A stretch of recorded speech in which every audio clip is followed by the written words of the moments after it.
Hi, I'm Prentice Penny. I'm the showrunner of Insecure. Hi, I'm Ava Berkofsky. I'm the cinematographer on Insecure.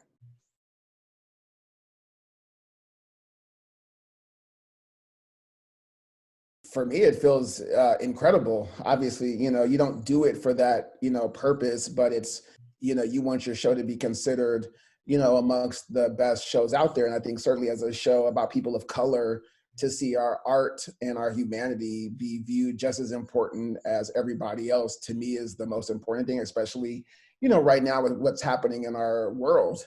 And in our country, that to be able to have people of color be their stories to resonate with people and to be seen is important. So I think it definitely resonates to me even more so to be nominated this year in so many categories for sure. I mean, for me, I feel the same way, and I'm just honored to get to be have my energy go into fulfilling the vision, and I'm proud to be part of it. And yeah, but and I'm so excited that the show is being recognized in the way that it should be.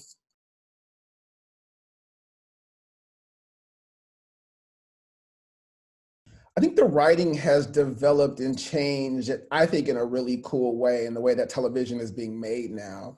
I think when we first started, a lot of our storytelling, I think, was in a way that you normally would tell stories. But I think in the rise of television and just seeing how TV shows change and tones change and the way we tell stories becomes different, that I think it's broadened the types of stories we want to tell. So I think in some ways we still continue to tell are very narrative kind of stories, but I think we've also started to tell more conceptual stories and more like thematic, less plot and more just character, background and character, like telling stories about just more character depth without having to have a lot of plot. We've done storylines where it's about where Issa got ghosted and we're just sort of doing a story all through voiceover in her head, doing conceptual stories like in season 3 where it's just Issa and Kendrick, who are just kind of going through a long walk in LA. And even the one like Ava directed this year of just Issa and Lawrence just sitting around talking. And I think season 1, we would have never done stories from that vantage point. And even the finale that we shot, doing a conceptual episode, kind of like a docu-series and kind of changing tone. So I think it's definitely progressed, and we want to continue to open up the way we tell stories on our show, like in not always having to be from a very linear plot way, but just from like getting deeper into our characters' worlds kind of way. It's so cool that you say it like that, because I never would be able to articulate it that way. But as the DP, or as a DP on the show, I've watched that evolve and get more and more. I don't know. I've watched the relationships get deeper, or the way we explore the relationships get deeper, and then I feel like it really did culminate in the finale that you directed. And I wonder, like, because I get asked, because that's the episode I'm nominated for shooting. I get asked a lot about, like, the cross cutting and the frame matching that we did. Yeah. I mean, not to like jump in yet, but I would love to hear you talk about what, when you guys were in the writer's room, and then when you were thinking about how are you going to direct this episode, how did that kind of like mushing of those conversations, how did the meta about the docu-series change, like how you thought about we would be shooting it, and what did you think that cross-cutting was gonna be like?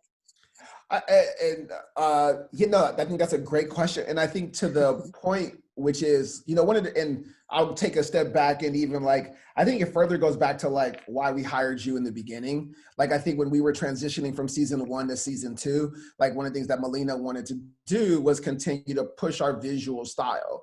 And when we saw your reel, it just felt like, it felt like you were us, like, because your stuff was so interesting. Like everybody else had like a resume that was obviously very extensive and deep, but they weren't as interesting as you.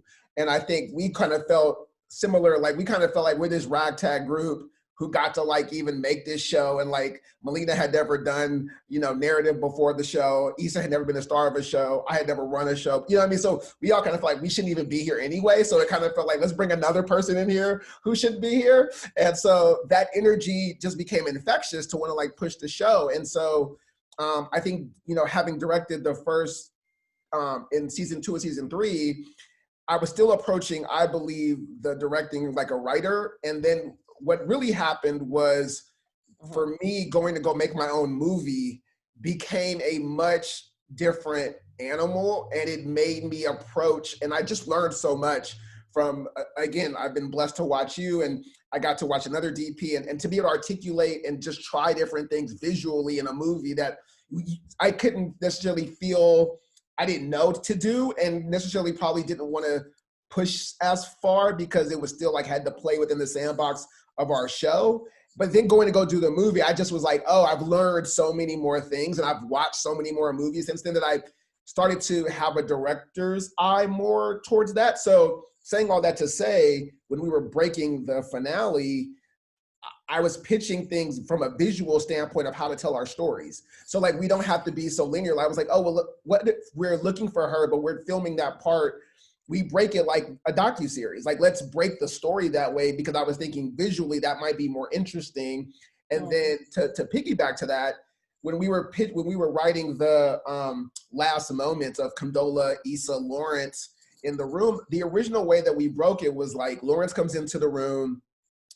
He tells, I talked to Condola, we were gonna watch that entire scene of Condola relay the news, and then literally come back to Issa and Lawrence sort of as a wrap up, which is how we would have done it, I think, season 1 or season 2, because that just would have been how a writer would think. Here's the bomb, here's the information, and here's the payoff. But for me, from a visual perspective, I was like, is this the most visually interesting way to tell this story? Is there a more compelling way? And so I was pitching, what if visually it's cutting like it's one kind of constant conversation, and one shot's taking you into the next shot, and you're kind of always caught off guard because you kind of can't ever get too settled, and the news always feels like a much more of a bomb than if you just sort of give everything right away. And so that, but if I hadn't have done my movie, I don't think I would have been able to pitch the visual style of that, because I wouldn't have had a reference pointer. Why would we do that, And so, all of that came from like wanting, and also like I'm always wanting to come around and impress you, and like pitch things to you that you're just like I remember when I pitched the American Honey thing, and I just saw you get so excited. I was like, oh, I said something that like made Ava excited. That's like so cool, because the bar is so high. Like you set such a high bar, and so I think all that kind of went in the pot to how we broke the story. But I don't think if I hadn't done something else to grow, that I would have. So that's even how it's impacted the writing.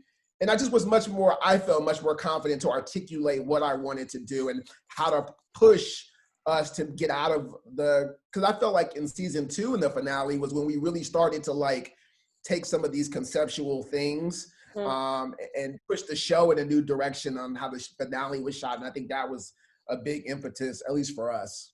Yeah, no, when you came in with it, when I read the script and I started to understand how you wanted to cross-cut those two scenes, and like with the frame matching, like left to right, 2 shot from behind, 2 shot from front, it was so elegant and so specific, and like I could just see it in my mind and trying to understand, the cool light versus the warm light, and this tone versus that tone, and even like the heartbreak.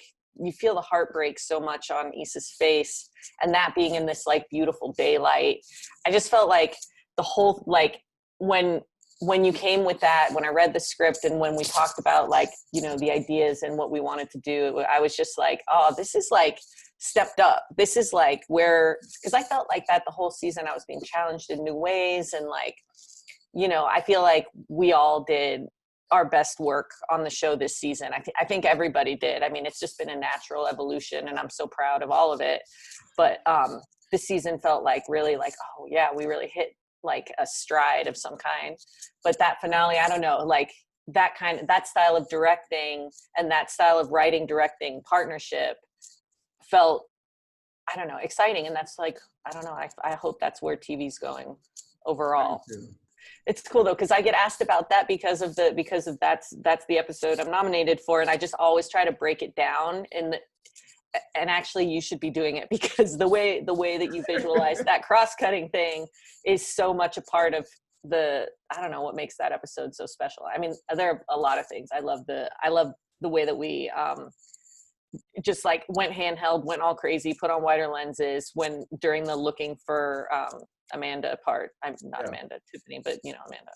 But I think that was like both you and I giving each other permission to try new things. And I think that's what the docu-series allowed, is like, even when you framed, we were talking like, oh, like filming it very French Connection-y docu-series, like even just to have like the shot when we had when we were like, oh, it should feel like this, and you went up to the top and like, what we talked about, the slow zoom down into the thing, which is like, has that feel. And I think that was exciting because we could kind of break the rules of the show because we were leaning into a style of something else. And so it allowed us to do that. And even, you know, shooting in silhouette when Issa's on the balcony in slow motion, which I don't think we've ever shot slow motion, and just all that vibe,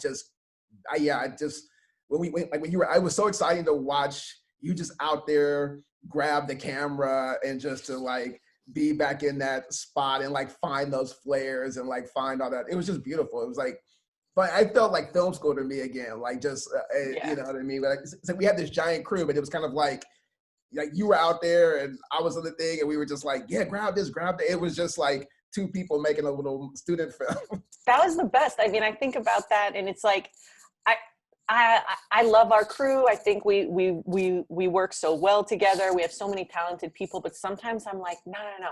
I mean, like we can do this so much, like more distilled if it's just like, if we can do it film school style. Yeah. And that moment was so fun for me. I was like, one camera, that means I get to get that means it's my camera. That means I get to take the camera.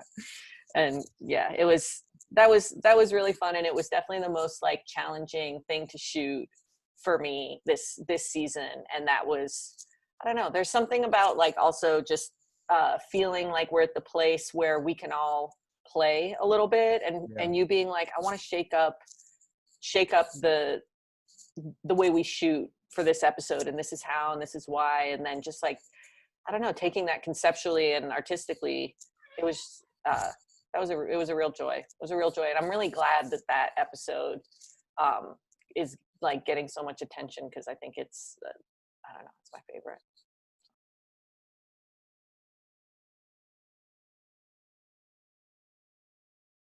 I've had this luxury of getting to watch all of these great directors direct.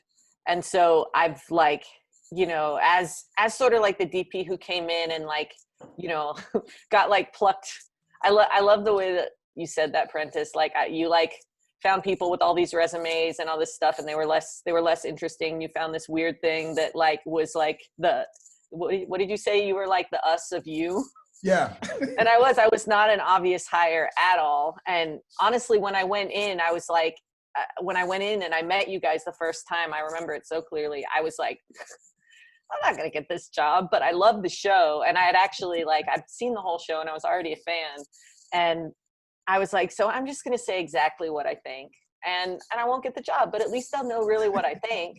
And I will have been honest, and maybe they'll use some of the ideas and maybe not, who knows. But then getting it, I was like, oh my God, okay, then I really get to genuinely use my honest ideas, not the ideas that I feel like I should have if I get this kind of job and that. Like, actually, there's no way you guys would have hired me just on my resume because I'd only shot indie movies. So it must actually have been that dialogue we all had. It was. And that was, so then like stepping into that, it's like I came into it from like an authentic place, and then I got to work with Melina and right off the bat see how she took the material, and she's such a visual director. I just sort of soaked in a lot of how she combined dealing with performance and telling stories visually. And that's what's, you know, that was one of the things that drew me to the show in the first place. Even in season 1, like I could see how Melina was trying to make the images give you the subtext. And that's just not something you see enough in TV or in comedy or in like, you know, I'd never seen a show like it that was trying to do that, but was also so funny, but also like switched on a beat to like heartbreak and then funny. And anyway, so I got to watch Melina do that, and then I got to watch Prentice do that, and I got to watch all these other really interesting directors. So for me, when I was like, given the honor of doing an episode like the one I got to do, the one with where Lawrence and Issa, reconnect and deal with all of that, I've taken in how these performers work, and B, like this sort of like natural thing that comes to me, which is like visual storytelling, being minimal until you have something to say, and then pushing that and being bold with that. So that's what I did. And I don't know, Prentice, you told me like before we started, even like after our first meeting, you took me aside and you were like, hey, I want you to do you. I want you to do your thing. Be bold, be yourself, be a director. And that really meant so much to me, just to have that moment, because we have this other, I'm as the DP, and one of, like, I've been the consistent DP, but even like, Michelle Lawler this year did great work, and she was our co-DP. But as I've had this relationship with you, Prentice, and with Melina, even though she comes and goes, and Amy Aniobi, and even Issa, although she rarely talks to me about cinematography, we talk about other things. It just felt natural to be bold in the visual and minimal way that I like to be. And but I had Prentice with me the whole time, and I had Natasha Rothwell being so supportive with her beautiful script, and I had these performers who are so talented and know their characters so well, and who I've gotten to watch for 3 years now, 2.5 years, 3 years. Yeah. Their characters develop. So to me, stepping into that directorial role was, I felt the same kind of confidence that I was given when I first took the role of DP way back when I got hired. Like, I was told, you be you and go. And that's what I did. It was, it paid off. It was really natural for me. And then going back into shooting the finale with you, Prentice, I felt so much more free. I felt so much more chill and so much more ready to just be like, let's just do whatever, man. Let's just shake this thing up. What do we want to do? Yeah. And so I hope that I made those parallels. It's like when I came on as a DP, I was given this empowerment of like, you bring yourself, you bring your ideas. And then I kind of felt the same thing when I switched to directing, but I had all of this knowledge from watching all of these directors and writers and getting deeper into the stories. And to piggyback on that, like, I think everything you said is amazing. And I think the thing that we always felt was like, we always wanted you to do that episode, because there's like two levels to the episode, where it's like, if that episode's not in the hands of like a right person that elevated visually, then it's going to feel boring, because it's just two people talking for 28 minutes essentially. So in a lot of ways, it needed to feel like a magical night. And just like some of the moments that you took, like, again, a 7.5 page scene of two people talking and finding ways to continually elevate it visually and get those performances out of them, and then just all of it, from them in the clouds to them by the red and blue, hot and cool kind of juxtaposition wall, and just the ways that the episode always visually felt as interesting as what we were learning about them along the way. Was just like it was an episode that we never ever considered giving to anybody else but you when we were figuring it out. So because we knew that episode just had to be in somebody who knew, again, who had been around. And that's something we do when we're looking for a director. We try to pair a script with a director that we feel is in the right tone of like how they will handle it and elevate it. And so for us, it felt like, this needs to be in the hand of somebody who's been around our show, who can make something that is basically two people talking continually to be dynamic. And obviously, of course, you delivered on that for sure. Well, it did kind of break my brain when I read it, the 7.5 page scene. After I read it, and like just like my jaw dropped, and like the sort of vulnerability and honesty of it.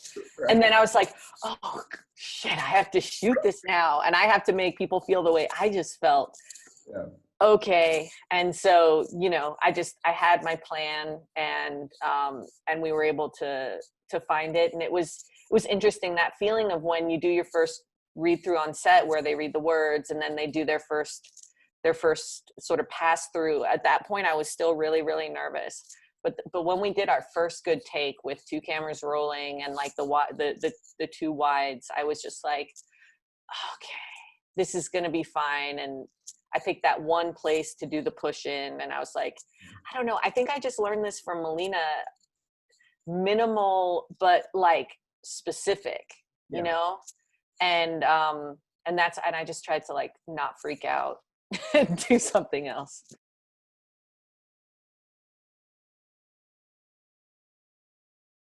Usually when I talk to Ava, it's mostly in concept meetings and tone meetings that we're having conversations. Like if I'm not directing, if I'm just like from the showrunner's perspective on the set, I don't ever like give Ava any notes. I can't think I've ever given notes from like a lighting or a style. I think we've talked about, I think most of the conversations that we have, if I have with Ava as a showrunner, is mostly on concept and tone. And usually when the director's involved there is too, to sort of tell them sort of at least what we're trying to accomplish tonally. Usually we don't really ever interfere with like how the director wants to shoot it, because they're going to be in good hands with Ava and Michelle or Kyra if she was there. So I can't think of a time I've ever done that, except again, just to kind of express things that we want the episode to feel like. But I think that's probably as far as any visual context. Like we might say sometimes, like, again, like we kind of, this is like supposed to be patterned on like a movie or a style that's like very specific, or this, like sometimes what we've done is we've had Easter eggs of like memes or gifs. And so we're like, it has to, like, you need to shoot it like the meme, because that's kind of the point of the joke, is that it has to have the same look in the way this meme is shot, like that meme was shot. But that was a very specific season, I think season 3. But other than that, I don't think we've had like a ton of like, it needs to do this, it needs to do that. From a visual perspective, I don't know, Ava, what do you? Well, I feel like what I get from you guys in prep, and sort of, but it's sort of like I just sort of like absorbed it the whole way through, is the way that you want to show the city, and the way the city is this character and its home. And I mean, just looking at it through our characters' eyes. And then like, I just always feel like I can feel the love for the city that you guys have. And that's something I've absorbed. So when in prep, sometimes I'll poke around for like the locations aspect of it and like what's special about it, or I'll just try to absorb that, because it always comes out.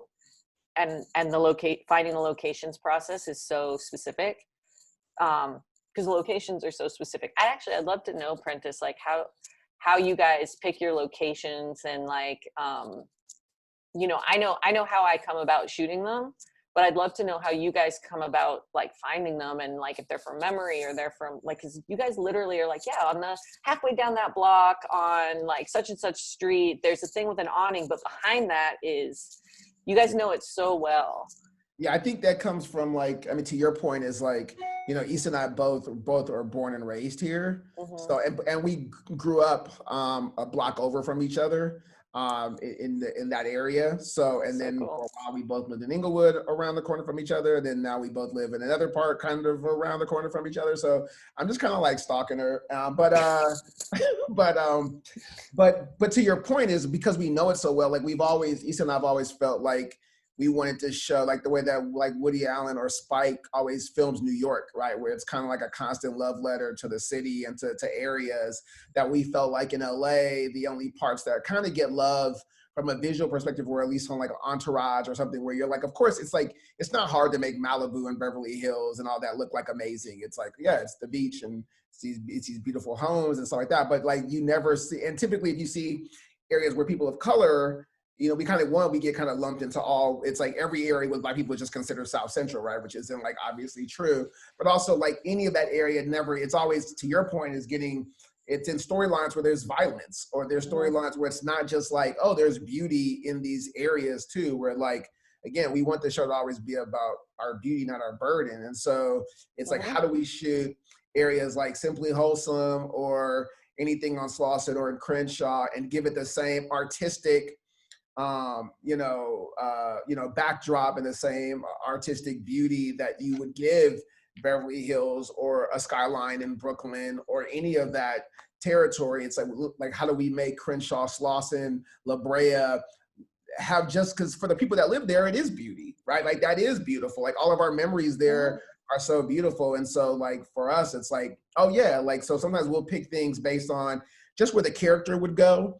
Sometimes we pick it based on like, it's a new spot that like people are starting to frequent. Like, so some of it is, so some of it might be a reference to a character's love for the past of something. Sometimes it's the character's current, this is new, so we want to like feature it and give it some shine and say it's just as like Alta Adams, like in your episode, it's like in our community, it's a new spot that people are going to, so we want to highlight that. Sometimes it's to show the absence or the loss of something. So sometimes it's like when we were in Inglewood, seeing the closures of businesses, right? And and even though that's sad, there's beauty in what used to be there. So sometimes it's all about, it all goes back to story, right? Inevitably. So, but in that, we're always trying to find, how do we make our areas feel, again, just as beautiful, if not more than just the same things that you, again, see in other movies and other directors from other cities. So they all kind of go part and parcel, but inevitably it always tethers back to story.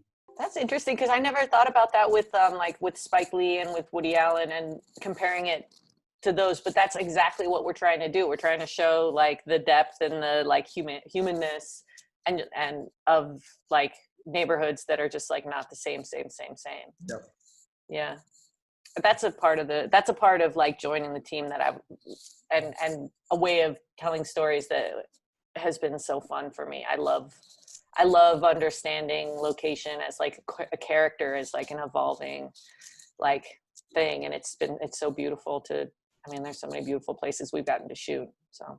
And to the point to the evolving part, I mean, obviously LA is a city that's continuing to evolve, right? So there were areas that, season 1 and 2 that weren't as gentrified as they are now. So a lot of times that goes into it, right? It's like a city that's constantly under change. And so that even becomes interesting because that feeds back into story, right? For a character that like grew up here and lives here, for Issa to be able to see that.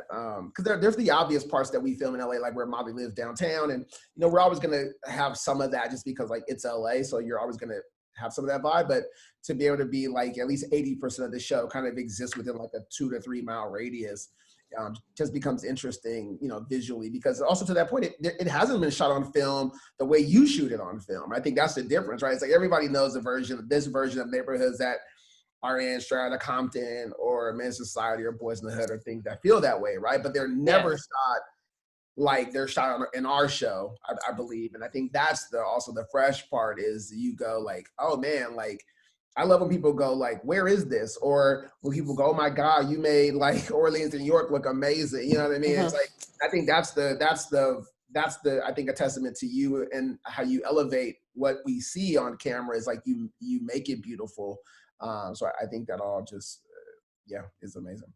Well, I mean, I think I'm just like inspired by by you guys. Like I'm literally, I just try to like soak it all in and feed it through like my little filter of how I see and like shine it back out. There was this moment in the episode I was directing where like, that final shot where like she's walking up the hill, she's almost back to her house, she's a couple blocks away, and we do that crane shot where the camera comes back, she like looks at the lens for a split second, the camera comes back. I was trying to find a place, like the exact right place to do that. And we found a place where like you come up, you do that, and it reveals like the vista of LA. You can kind of see the ocean, you see a little bit of the airport, and it just feels like big. And then I was trying to find a place to see the oil fields, right? And so I did a test on both of them. And it was like the shot that was like, because we did it with a little baby drone first to do a test. And the one with that revealed the vista, I was like, oh, this is amazing. And I've seen it. I know this shot. Why? I've like even like I know this shot. We all know this shot. It's great. It's going to be Right. great. And then we looked at the one with the oil fields, and it's a little bit more awkward because it has to turn. Yeah. But it's like, no, you've not seen that. You know, people don't realize there are oil fields like smack in the middle of LA. Yeah. And like they're just like, it's just part of the topography. It's not. It's been there forever. Another thing that I think people don't always think about is like, you know, when you're on. What I really loved, I think specifically this year about the Tech Scouts, was you and I, like when I did my movie, and you just don't have the time in television to do this the same way, but like when I was doing my movie, like my DP and I, every Thursday, we would just sit in a cafe for like 8 hours and just go through the script and talk like concepts and conceptually, what do we want to do here? And like, how do we push this? How do we do this? And so we sit there like, and then kind of shot list off that, right? And kind of having the freedom to play and say, oh, we're going to shoot this all in silhouette. Like we're going to be on their backs the whole time. We're never even going to see their face. And like, just the thing to play on that. And I think that's what was so much fun this season, was that I think, you know, you having directed and me having done something else, and to be able to bring that energy. I think like when we were in our Tech Scouts and we were in the barber shop and you found that great frame of them kind of hiding in there was the 2 shots of the mirrors. And what's funny was, I don't know if you remember, but on the Tech Scout, you found a different shot. And then, which was so cool. And then you couldn't find it in your phone. We couldn't find it. And then we found that one. And then that was so much more interesting too. Because like the mirrors, but to your point, the mirrors just gave the scene a different energy than had they not been there. And I think that's what was fun about the Tech Scout, was I really felt like you and I kind of got to just play in a different way than like normally, okay, let's go in, let's kind of like hash it out. And so I think to your point, like I felt like this was the first season that I directed that when I was directing it, I really wasn't thinking about it from a show running, like practical standpoint. I was just thinking like, I don't really care anymore. Like, I just want to direct it. And I think to your point, it was like, okay, yeah, like normally, I may not do it like this or feel as comfortable like this, but like, yeah, let's throw it out. Like, let's just kind of play. And it felt really fun. And I think we just tried stuff that we were like, because I think that's the danger of a show too, is you find a rhythm, and that's good because you're a television show, you need to be on a schedule. So like rhythms are good. They're actually, you want to find the rhythm, but I think sometimes you don't want to get complacent in finding your rhythm. You still want to like push what you're trying to accomplish visually in the show. And so I think that's what was exciting about the finale, was being able to like visually find other things that we may not have, and just been like, let's see what happens. Who cares? You know, and like, let's just try it, you know, and like, let's just see what happens. So I liked the reckless, if you want to call it recklessness of that I felt was fun. And I was like, oh yeah, let's like keep leaning into like finding stuff like that. And it's even helped breaking this show this year, because we're breaking it also too from like, we're pushing ourselves like, is this the most way visually interesting to even tell this scene? Is there a different energy to even tell it from? So I think that's all been exciting too. That makes so much sense. And what you're saying about having gone off and done your movie, which you can tell, that's amazing that you spent Thursdays with your DP like that. Like, what a dream to get to do that. Yeah. And you can tell in the movie, it's so there in the movie. But yeah, your energy to when you came back to direct was so, it was playful in that way. And like, yeah, it was, I mean, reckless. Yeah. But also reckless yields like, you know, something new. And I think like, yeah, the show deserves something new. The show should like evolve. Like, you know, this year was such a big growth year for Issa, and like, you know, I don't know, in my just watching that whole trajectory is so emotional, that I don't know, and I have the meta narrative of us all growing as craftspeople, storytellers, artists this year as well, and it kind of culminating in the finale with that kind of like new energy. And yeah, I'm excited to see where it goes, because we talked about that a little bit, but like not that much. Yeah, same. Sometimes there's a tendency with shows with people of color that I feel like white shows get to play, and certainly white movies get to play in a space of the mundane and the routine and the basicness that like sometimes with shows of color have to like feel like they have to like either over sensationalize or one dimensionalize characters or storylines for like art being arch for art's sake and not kind of getting into the banal and the mediocrity of just human existence, right? And I think that when you get into the things that become the mundane and the basic and the boring, it kind of shows, oh, we're all the same. We all have to just brush our teeth. Like some of my most favorite moments on the show are like these sort of like super small montage things of just like Issa walking into the bathroom and like running a shower, you know, or just her waking up and like looking out the window and thinking. Like I think, you know, when the show starts having to play in like, this has to be the coolest, Molly has to be the most beautiful Black woman ever, and Issa has to be this, and like they become characters of people, and then you write characters of story, and then you film it from a character one-dimensional point of view, as opposed to like, no, like Issa on the balcony. I think why that scene, beyond that, it's just the beauty of it, it becomes so understandable. It's just like the moment is understandable. Like you thought in your life you were gonna have this thing, and you don't. And I think like there's a version of a show that you could cut that scene because you don't necessarily like theoretically need it. It's not like a thing that you just go like, oh, plot wise, it's not moving anything really tremendously forward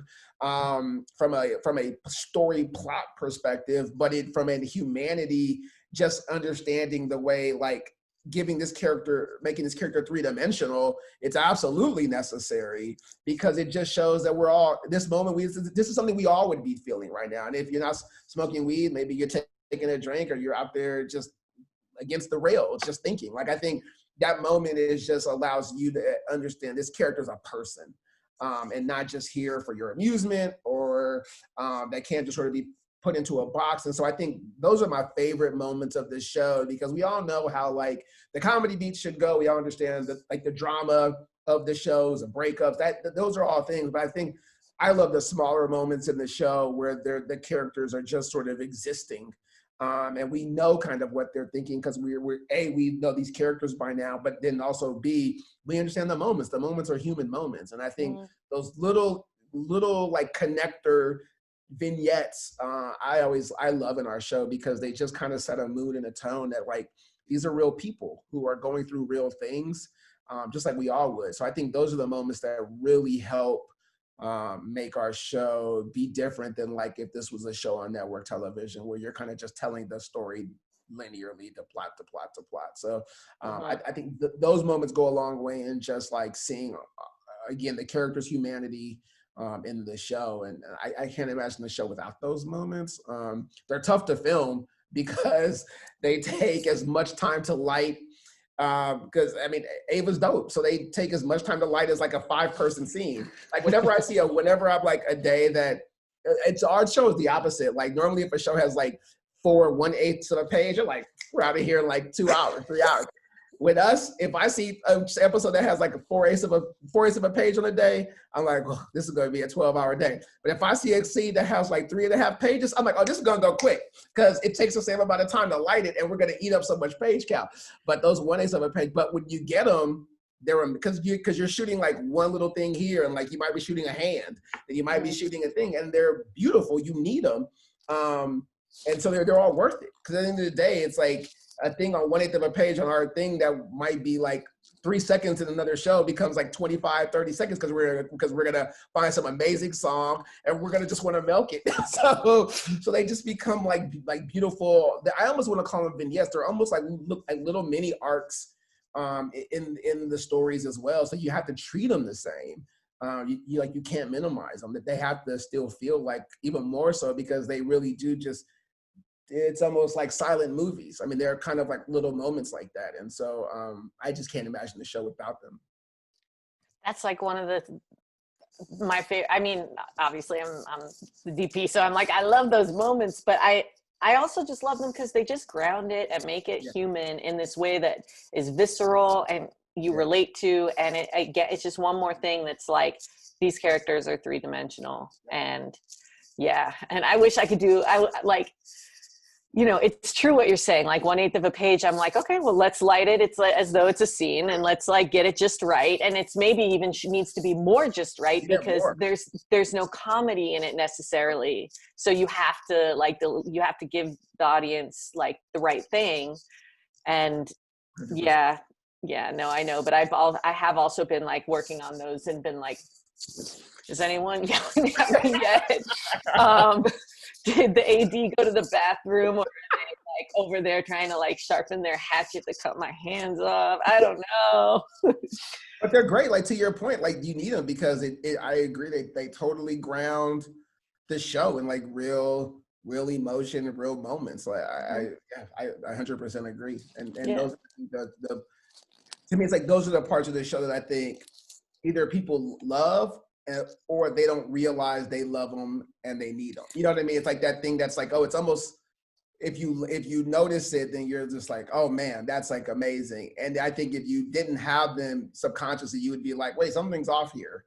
yeah. But that's why I think they're so special and so necessary for our show. And obviously, they're in great hands how you do them. So yeah, I mean, I think those are the moments that really again make our show feel like, oh, these are real people.